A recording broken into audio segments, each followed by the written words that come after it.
Welcome everyone, welcome to the channel. So today we have Windows 11, and if you're new to the channel, please subscribe to the channel so we can make more videos.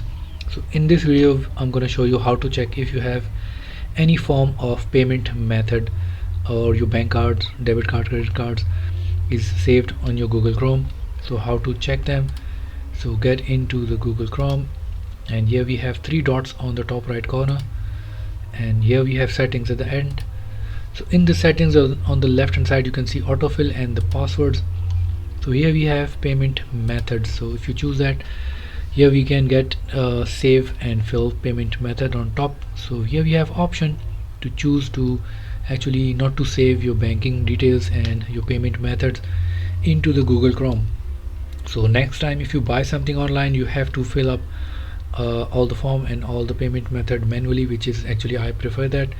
So if you want to keep it off, you can actually keep it off, and from now on Google Chrome is not going to save your payment methods like your bank cards, debit cards, credit cards, and that's how you can switch it off. And that's all in this tutorial. Thank you for watching and stay tuned for more.